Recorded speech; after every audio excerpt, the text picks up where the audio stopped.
Dementia care is something we talk quite often about on this show. One of the reasons is because in a state of about 5 million, nearly 100,000 suffer from the disease. But it's not just the patient that's affected. It's the family members who care for their loved ones. Joining us with more on how to improve the system is Teepa Snow, an occupational therapist and a leading advocate for those living with or touched by dementia. Teepa, thank you so much for joining us today. Oh, thanks for having me. It's a pleasure. Yeah, so why have you made this your mission? Why is dementia and Alzheimer's care so much a part of you? Yeah, well, it's personal, but it's also because we can make such a difference. People living with dementia, by definition, cannot live life the way they used to live life. And when one person gets dementia, everyone around them will start to experience that thing called dementia. So the better we know how to support someone, the better everybody's life is. And rather than, shaking our fingers and being frustrated or making a fist and giving up, we want to have opportunities for living with what is, because I can't make it go away. I mean, until there's some kind of cure, we've got care. And we want to do a better job at the care because we can, right? Well, we have a lot of organizations. We have several here in the Lowcountry that particularly cater to the care provider. And so it allows them to do things that we all take for granted, such as going to get your hair cut or running to the grocery store or doing things and making sure that your loved one is in caring hands that are not necessarily your own, that they're in a safe environment, that they're in an engaging environment. And I know that the pandemic really created a major problem. A lot of those services were shut down, but it was very difficult for family members to connect with their loved ones who suffer from dementia because, well, you don't want them to contract a virus in the process.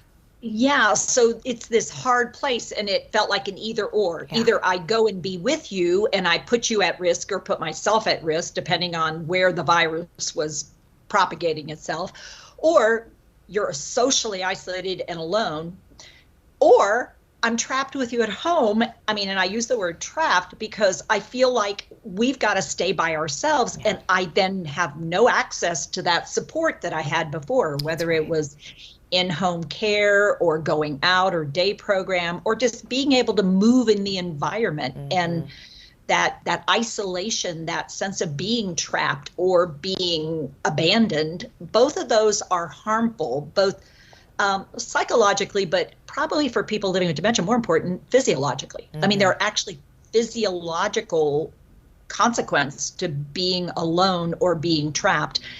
And not only that, but the dementia seems to have, for at least almost 50% of folks, it makes the symptoms of dementia roll a little quicker. Really? And that's not good for anybody. No, absolutely not. So what are some tips? What's your advice for families who are caring for loved ones and who are stuck in this place? Because now we're talking about the Delta variant. So this could potentially mean that some of us go back to square one. We don't quite know yet. But whether that's for sure or not, what we want to think about, whether it turns out this time it's the big wave again, or whether it's the next one, because, we've got Lambda coming up next. So, we get this variant, maybe we figure this one out, but there's still that risk. Yeah.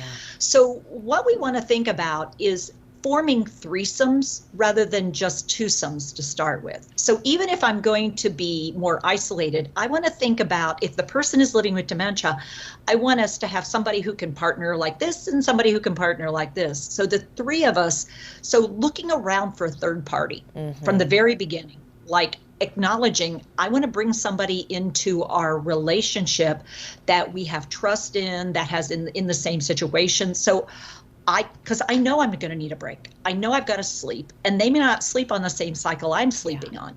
I know I need a break to go to the bathroom. They may not be on the same cycle I'm on. So if at all humanly possible, let's start looking at who can become our partner in this activity. Well, this is a good place to take a break. When we come back, I want to find out how one goes about finding that person. That's the tricky part, right?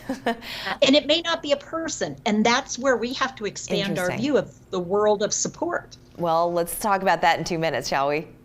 We'll be back after this. Thank you. Welcome back. We've been chatting with Teepa Snow. She's an occupational therapist. She's an expert in the realm of dementia and Alzheimer's care. We've been talking about the pandemic and its effect on those who are living with dementia and the family members who are caring for those living with dementia. And so it's a really difficult place to be in, whereas during the height of the pandemic last year, we saw a lot of services had to shut down because we didn't understand how the virus was being spread. We did not ever want to take a chance with our seniors who are so vulnerable.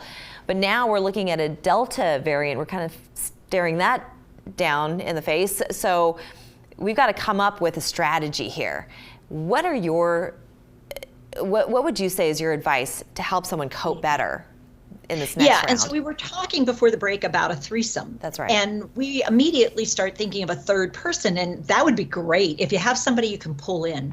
But let's talk about a long distance third person. So the advent of Zoom and Skype and FaceTime create an opportunity that in many situations, perhaps you could be my person who monitors my partner while I go to the bathroom, while I take a rest, because you can be my early alert. If you're viewing the area where my person roams about and I put the camera way back, you could know whether or not we're doing okay. But what you could also do, let's say you're the person living with dementia for a second. Luck of the draw, but we'll just say you're there. Absolutely. Yeah. What I've done is created a Zoom space. So if you look at the space behind me, I'm going to be your partner. How much do you see in the background? Right. Nothing. So when I say, ooh, something to drink, look down. See if you have one of these, this cup.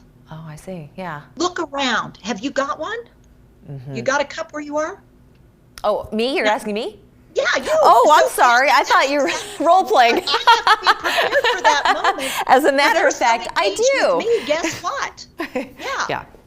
It took you a second for your brain to recognize, oh, you really want me to look for a cup. Right. It did. And that's not dementia, is it? No. No, it's not. It's just we were engaged with one another. I see. And so I'm asking you to do something with me. Okay. And so now, oh, cheers. Yes. Cheers to you. Point well taken. That's very interesting. I never thought of using our virtual tools in order to help care for someone with dementia, but are there services out there? Are there people that you can call upon that will do that? Yeah, there actually are. There are people who recognize the value of being present so a care person can take a break. But you can also train other family members or, someone who's available. And then they can get really skilled, and I could do things like, ooh, take a look at this.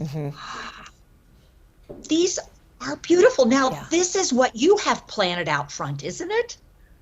Now, my partner here, who, in your world, your wife, your husband, your daughter is now getting a break from caring for you because who's occupying your space? Oh, that's so interesting. So you're really through this engagement. So it's just a very engaging one-on-one interaction with the person.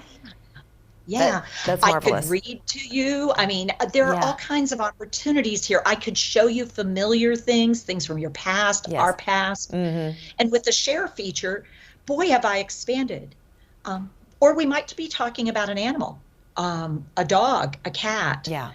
So maybe anything that you can relate to another human being. Well, you also came out with a new book, Understanding the Changing Brain, A Positive Approach to Dementia Care. Where can people find this book? Well, it's going to launch live in September. And what we're really wanting to do is help people recognize the more I understand about your changes, the more I'm going to be able to make the changes that are needed for us to be successful. Absolutely. Wonderful. Teepa, thank you so much for sharing all this with us. And of course, we're going to put your book information up there for anybody who's wanting to check it out. But again, with nearly 100,000 people who suffer from dementia in the state, there's exponentially more people who are caring for those with dementia, and upwards of 200,000+. So it really does take a village, as they say. Teepa, thank you so very much for joining us today. You are so welcome. Thanks for having me. We're back after this.